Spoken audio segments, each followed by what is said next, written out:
Hi everyone, welcome to your session today. So we're going to be doing some core work today, some Pilates. It's nice and restorative core work. So coming down onto your back, I'm actually going to use a ball today. If you haven't got a ball, you can get a cushion and just fold it in half or use a block between the knees. So coming onto your back, get the ball between the knees and just a gentle squeeze. So I'm not like squeezing for dear life. Just a gentle squeeze. You feel the inner thighs switch on and then the pelvic floor. So we're going to take a breath in, exhale, and just stay there. So a couple of breaths to settle. We're still squeezing, about a 40 to 50% contraction. Okay, so inhale, gently tuck and tilt the pelvis, coming a little bit off the floor, and then roll back down again. So just rocking and rolling through the pelvis. Gentle pelvic tilt, maybe coming off the floor a little bit, but I'm not going to come all the way up. So it's not shoulder bridge, it's isolating through the pelvis. Inhale, exhale, tuck and tilt, so flatten the back, squeeze the ball, inner thighs, pelvic floor. So you feel everything kind of dropping down and come back. Let's do one more. So squeeze.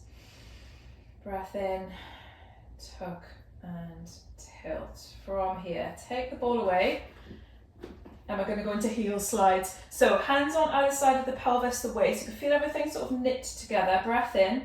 As you exhale, we're going to slide the leg away without letting anything happen to the lower back, and then slide it back in and go again. Other side. So sliding the heel.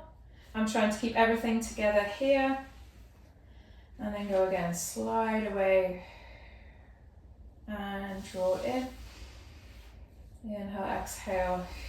And as I do that, I'm drawing the navel to the spine. So you feel all those like corset muscles, the transverse abdominis, that deep core, curving center, and lengthen and center.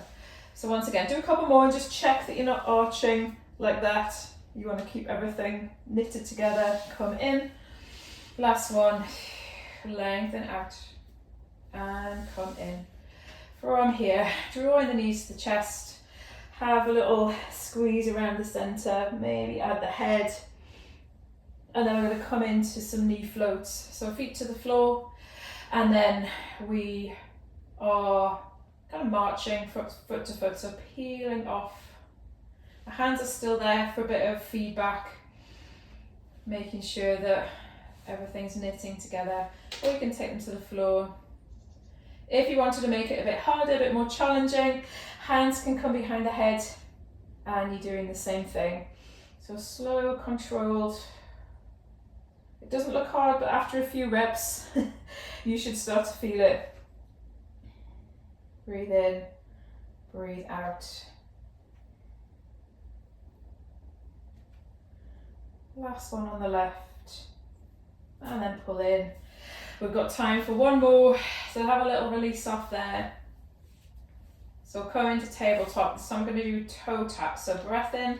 As you exhale, we're going to dip the toes down and come center. So feel like you're just dipping your toe into a nice warm bath, or you could go cold plunge, testing that water. If you want to make it a bit harder, you lift the upper body. Looking for that stability. Breathing well. Taking two more. Last one. And then draw in. And have a little stretch. Maybe a windscreen wipe from side to side. And then rock and roll up to sitting, or come up another way. Let me know how you get on. Thanks for joining.